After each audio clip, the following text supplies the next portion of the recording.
የኢኮኖሚው ዘርፍ ስኬቶች።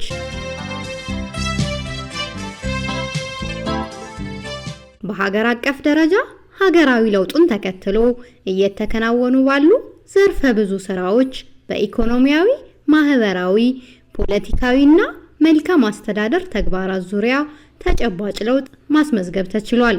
የህብረተሰቡን ሁለንተናዊ ተጠቃሚነት በየደረጃው ለማረጋገጥም ጥረት ተደርጓል። ከነዚህም ዘርፎች መካከል የኢኮኖሚው ዘርፍ አንዱ ሲሆን የሀገሪቱ የጀርባ አጥንትና የዘርፉ ዋና ተዋናይ የሆነው ደግሞ የግብርናው ሴክተር አንበሳውን ድርሻ ይይዛል።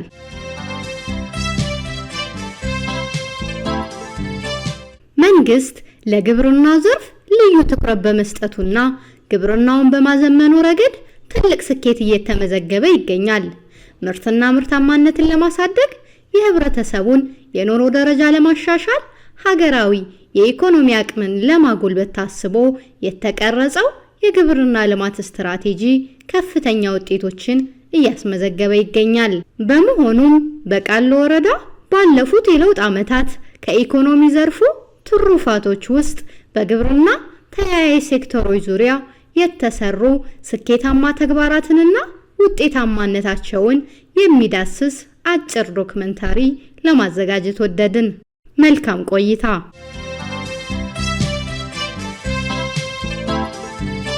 በቃሉ ወረዳ ለበርካታ ዓመታት የአካባቢን የመልማት አቅም ተጠቅሞ ምርትና ምርታማነትን ለማሳደግ የሚከናወኑ ጅምር ተግባራት ውስንነት ያለበት ቢሆንም በተለይ በለውጡ ሂደት ያሉ ጸጋዎችን ባገናዘበና በለየ መልኩ ልዩ ትኩረት በመስጠት በዘርፉ እምርታዊ ለውጥ ለማምጣት ጥረት ተደርጓል። በዚህም በወረዳው ካለው የእርሻ መሬት ውስጥ 22406 ሄክታር የሚሆነው ለእርሻ አገልግሎት የሚውል ሲሆን በስፋት ከሚመረቱ የሰብል አይነቶች ውስጥ ማሽላ ሰፊውን ድርሻ ሲይዝ፣ ጤፍና ማሾ በስፋት ይመረታሉ።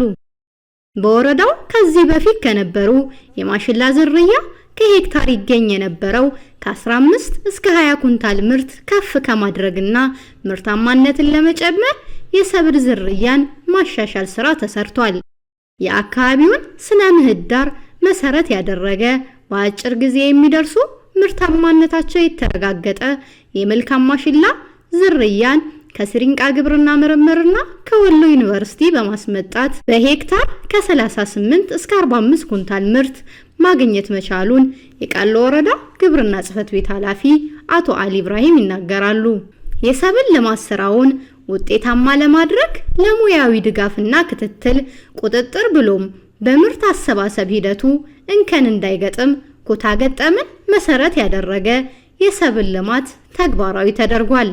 ሌላው ምርታማነትን ከሚጨምሩ የግብርና ተግባራቶች ውስጥ ከዝናብ ጥገኝነት በመውጣት በአመት ዝናብን ጠብቆ 1 እና 2 ጊዜ ይለማ የነበረውን ከ3 እስከ 4 ጊዜ በላይ ለማልማት የመስኖ ስራን በስፋት ተግባራዊ ማድረግ ተችሏል። ለዚህም ከወረዳው በጀት በተጨማሪ የተለያዩ ፕሮጀክቶችን በመጠቀም መልማት የሚችሉ የእርሻ መሬቶችን ወደ ልማት ለማስገባት ጥረት ተደርጓል።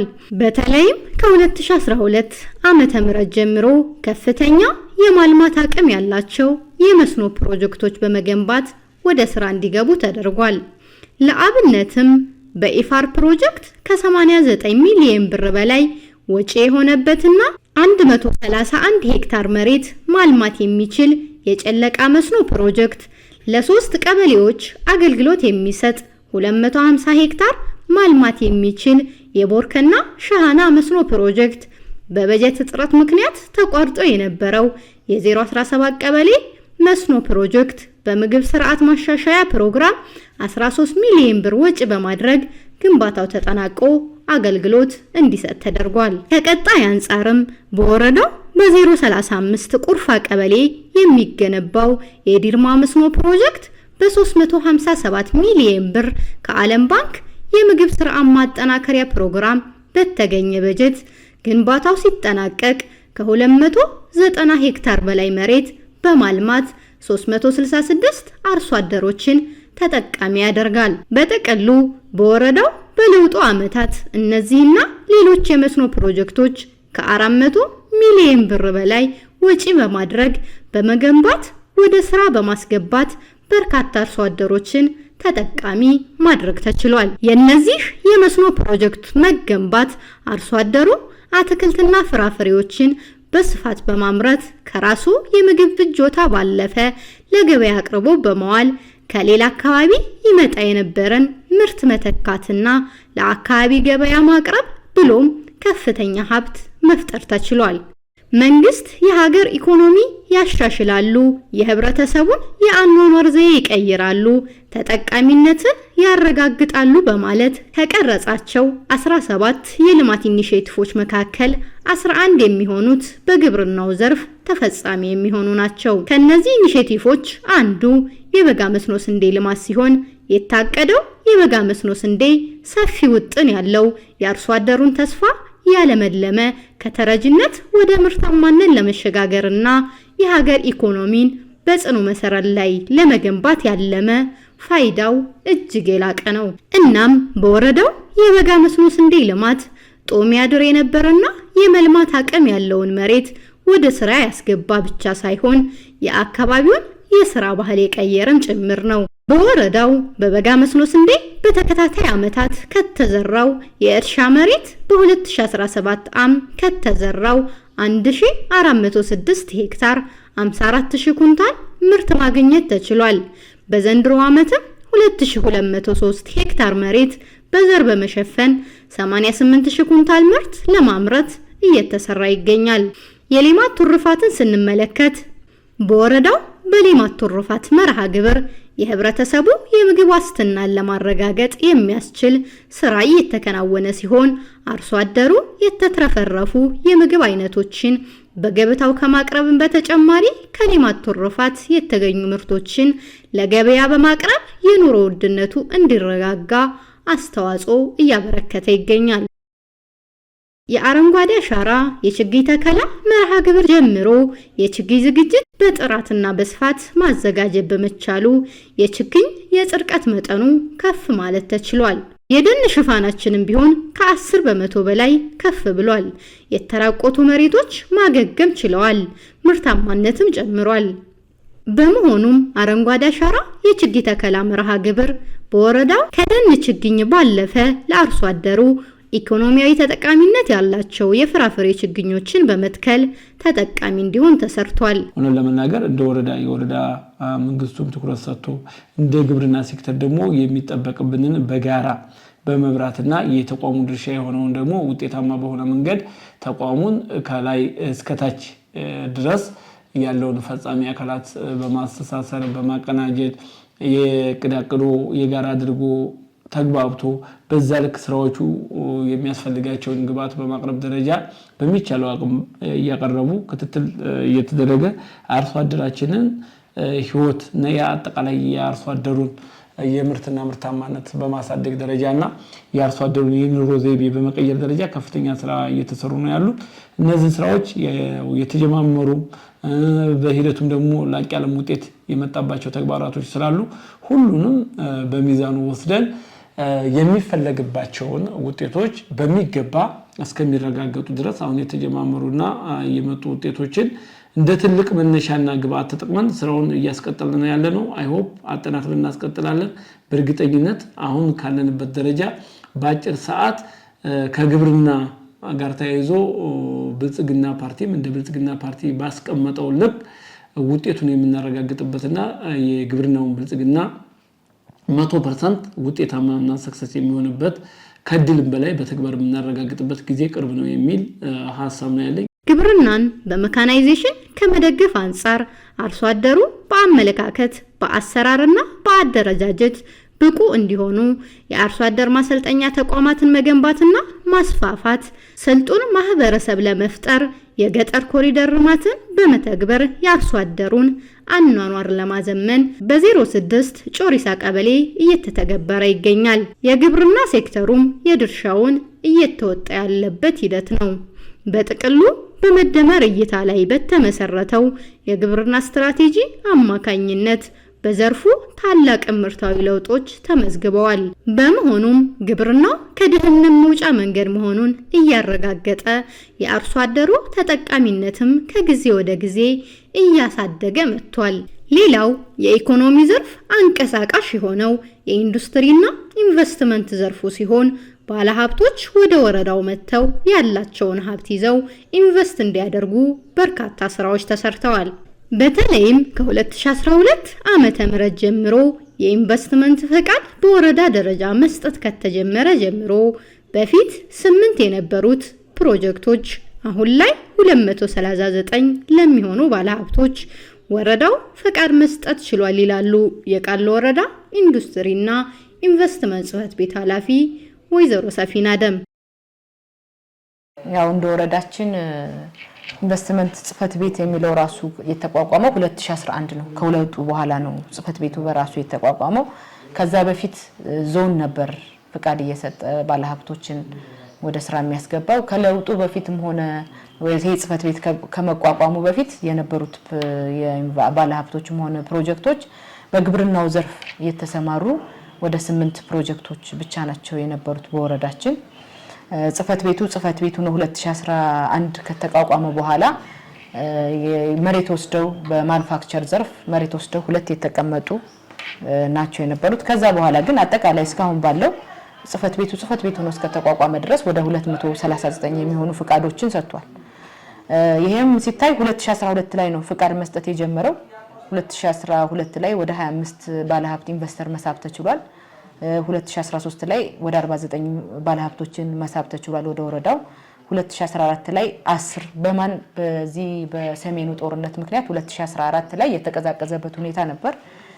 2015 64፣ 2016 37፣ 2017 37፣ አሁን 2018 አሁን እስካለንበት ድረስ ወደ 21 ባለሀብቶች ኢንቨስትመንት ፈቃድ አውጥተዋል በወረዳችን ማለት ነው። ማካሄድ ከተጀመረ በኋላ እኛ ወረዳ ላይ ይሄ ከ2014 እንደ ዞን ቢጀመርም በወረዳ ደረጃ ማድረግ የተጀመረው 2017 ጀምሮ ባደረግነው ኢትዮጵያ ታምርት ፎረም ብዙ ባለሀብቶችን መሳብ ችለናል። 2017ም 2018ም ባደረግነው ኢትዮጵያ ታምርት ፎረም ወደ ከ60 በላይ ባለሀብቶችን መሳብ ነው የቻልነው። በዚህም መሰረት የመጀመሪያው እነዚህ መሬት አጥረው የተቀመጡ 2 በማኑፋክቸር ዘርፍ የወሰዱ ባለሀብቶችን ወደ ስራ ገብተዋል። አግማስ ውሃና ቶፊቅ መሬት ወስዶ አጥሮ ተቀምጦ በባህላዊ መንገድ በሚባል በአነስተኛ ደረጃ ነበር ክሬቸር የሚያወጣው አንዱ የጠጠር የክሬቸር ፋብሪካው ማለት ነው ጠጠር ማምረቱ። እሱ አሁን ወደ ስራ ገብቶ አሁን ከአነስተኛ ወደ ከፍተኛ የደረሰበት ሁኔታ ነው ያለው።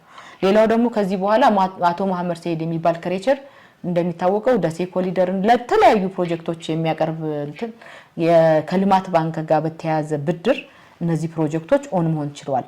አጠቃላይ በወረዳችን 3 በማኑፋክቸር ዘርፍ የተሰማሩ ባለሀብቶች አሉ። በግብርናው ዘርፍ ደግሞ 10 አሉ። ከተቋሙ ከመቋቋሙ በፊት 8 አሁን ደግሞ 2 አጠቃላይ 10 በግብርና ዘርፍ አሉን። እነዚህ 13 ፕሮጀክቶችና ባለሀብቶች የፈጠሩት የስራ እድል በቋሚነት 100 ፈጥረዋል። በቋሚነት ማለት ነው። በግብርናው 3 ነው በማኑፋክቸር ዘርፍ የፈጠሩት። አሁን በብዛት ወደ ከ100 75 የሚሆነው ማኑፋክቸር ዘርፍ የፈጠረው፣ ሌላዎቹ ግብርናው የፈጠሩት ናቸው 25ቱ ማለት ነው። ግን በ3 ፋብሪካ ነው ይሄ ሁሉ የቋሚ ስራ እድል የተፈጠረው ማለት ነው። እሱም ደግሞ ጠጠር ማምረትና አግማስ ውሃ ነው።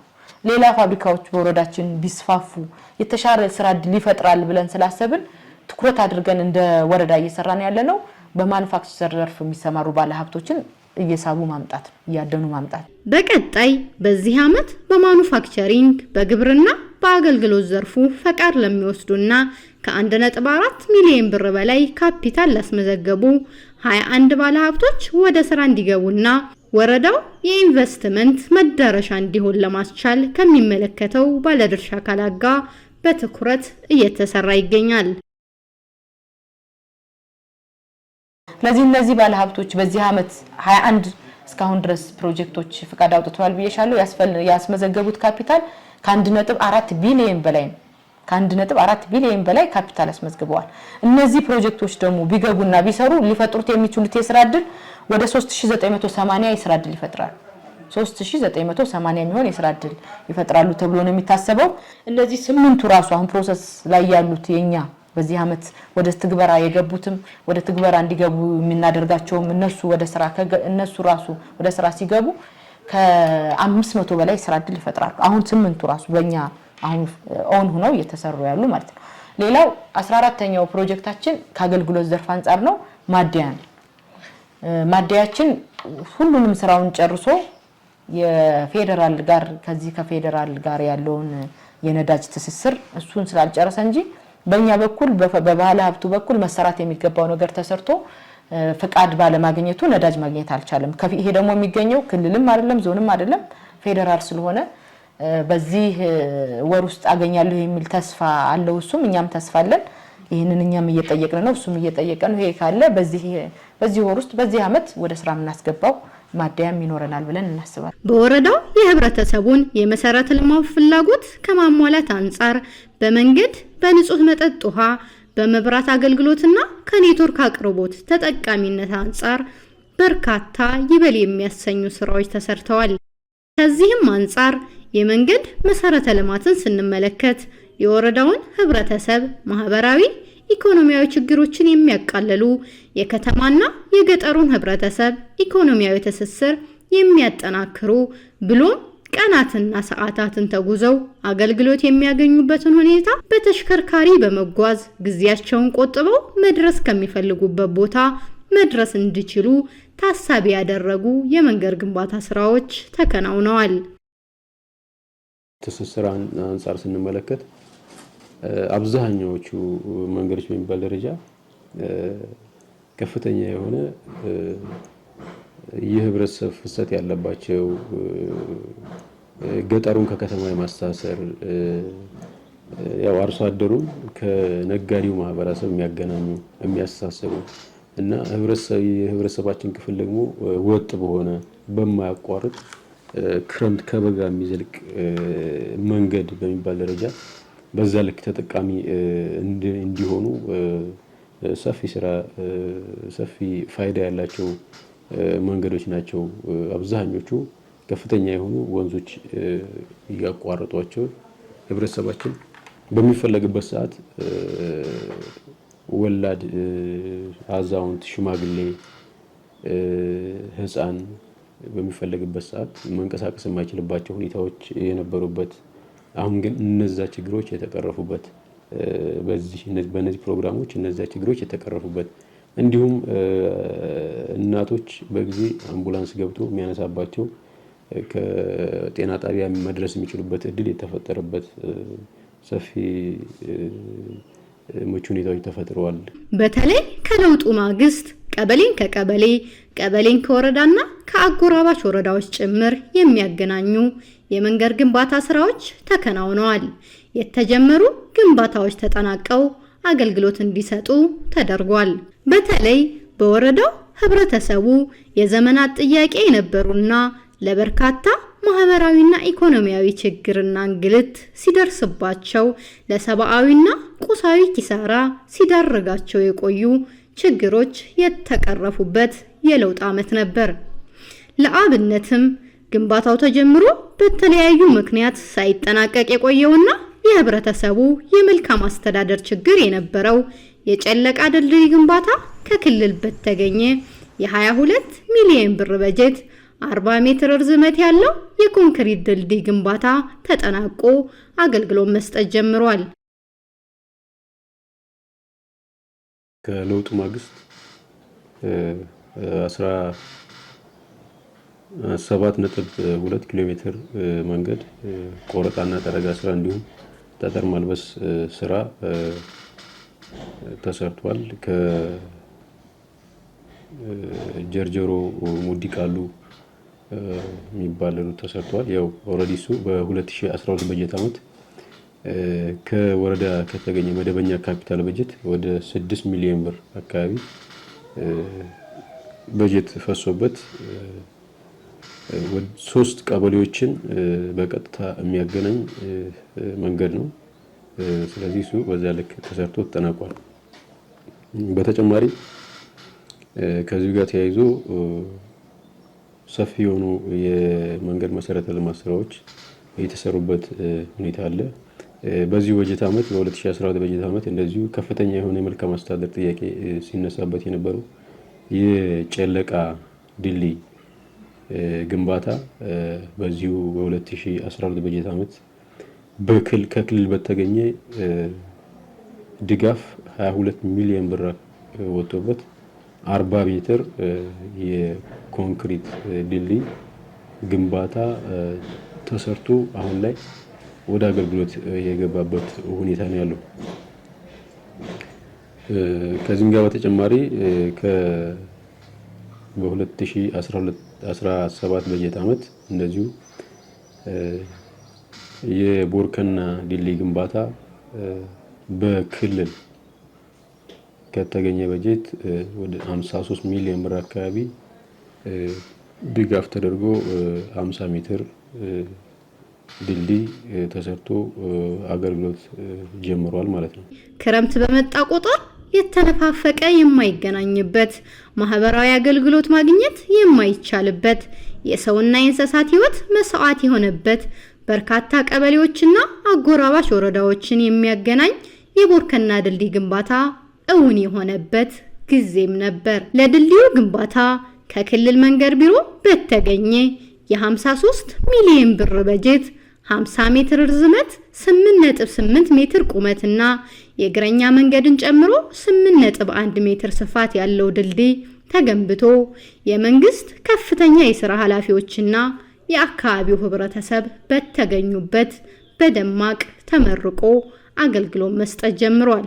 የንጹህ መጠጥ ውሃ ሽፋንን ተደራሽነትን ስንመለከት ባለፉት 5 ዓመታት በወረዳው በሚገኙ የገጠርና የከተማ ቀበሌዎች የህብረተሰቡን ጥያቄዎች መሰረት ያደረጉ የተለያዩ የመጠጥ ውሃ ግንባታዎችን በመስራት ህብረተሰቡን ተጠቃሚ ለማድረግ በታቀደው መሰረት ከ22 ሚሊዮን ብር በላይ ወጪ በማድረግ የመጠጥ ውሃ ግንባታዎች ተሰርተዋል። የተገነቡት የውሃ ተቋማትም የእጅ ጉድጓድ፣ የምንጭ ማጎልበት፣ ምንጭ በቦታውና ሌሎች የመጠጥ ውሃ ግንባታዎች የተገነቡ ሲሆን 40 በመቶ የነበረው የንጹህ መጠጥ ውሃ ሽፋን ወደ 52.1 ከፍ ማድረግ ተችሏል። ያው ባለፉት 5 ዓመታት በወረዳው ያለውን የንጹህ መጠጥ ውሃ ሽፋን ለማሳደግ በህብረተሰቡ ጥያቄ መሰረት በርካታ የመጠጥ ውሃ ግንባታዎችን ለመስራት ችለናል። ከ5 ዓመት በፊት የወረዳችን የመጠጥ ውሃ ሽፋን ወደ 40% አካባቢ ነበር። አሁን በዚህ በ2017 መጨረሻ ወደ 51.2 አካባቢ ደርሷል። በዚህም ወደ 107 የሚሆኑ የመጠጥ ውሃ ግንባታዎችን ሰርተናል። ስለዚህ የውሃ ሽፋናችንም ወደ 51.02 አሳድገናል። እነዚህም ወደ 25 ሚሊዮን ብር በላይ በጀት ተጠቅመናል። ከዚህም በተጨማሪ የህብረተሰቡን ከፍተኛ የመልካም አስተዳደር ችግር የነበሩ በመጠጥ ውሃ እጥረት ሳቢያ የተለያዩ ችግርና እንግልት ሲደርስባቸው የነበሩ ቀበሌዎችን ችግር የሚቀርፍ ፕሮጀክትም እውን የሆነበት የለውጡ ዓመት ነበር ያለፉት 5 ዓመታት።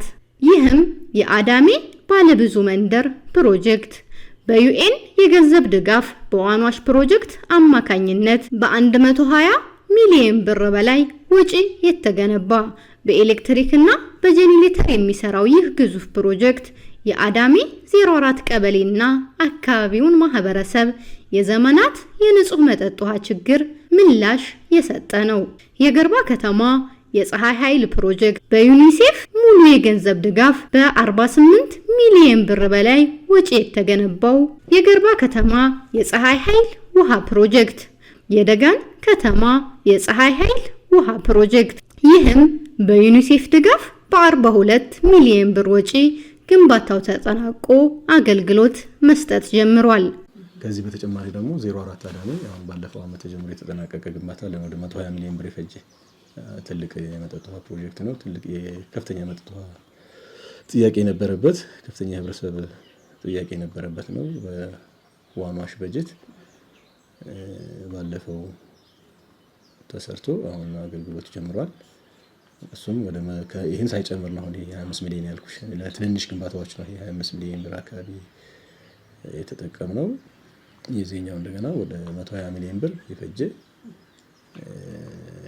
ከ7500 ህዝብ በላይ ተጠቃሚ የሚያደርግ የመጠጥ ውሃ ስራ ተሰርቷል።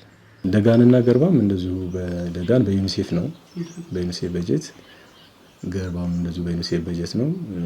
ደጋን ወደ 42 ሚሊዮን ብር በሚፈጅ ወጪ የማጠራቀሚያ ጋርና የመስመር ዝርጋታ የፕሬዠር ላይን ስራ ተሰርቷል። ገርባ እንደዚሁ በዩኒሴፍ በጀት ወደ 48 ሚሊዮን ብር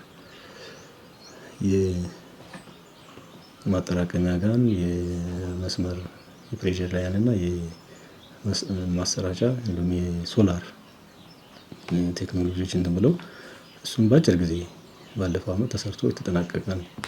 ይህም የከተማውን የሁለቱንም ከተማ የመጠጥ ውሃ ችግር ለመቅረፍ ችሏል። በአጠቃላይ በወረዳው ከ210 ሚሊዮን ብር በላይ ወጪ በሆነ የተገነቡ እነዚህ ፕሮጀክቶች 107 የተለያዩ የውሃ ተቋማትን ከ1400 በላይ ለሚሆኑ የህብረተሰብ ክፍሎች የንጹህ መጠጥ ውሃ ተጠቃሚ እንዲሆኑ አስችሏል።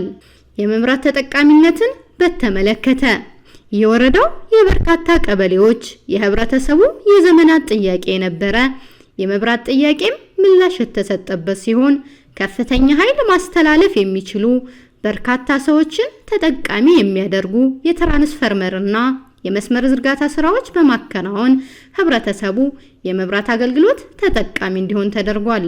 በጥቅሉ ባለፉት የለውጥ ዓመታት በኢኮኖሚው ዘርፍ በተከናወኑ ዘርፈ ብዙ ተግባራት በወረዳው እምርታዊ ለውጥ ተመዝግቧል። የህብረተሰቡን የመልማት ተጠቃሚነትም ማረጋገጥ ተችሏል።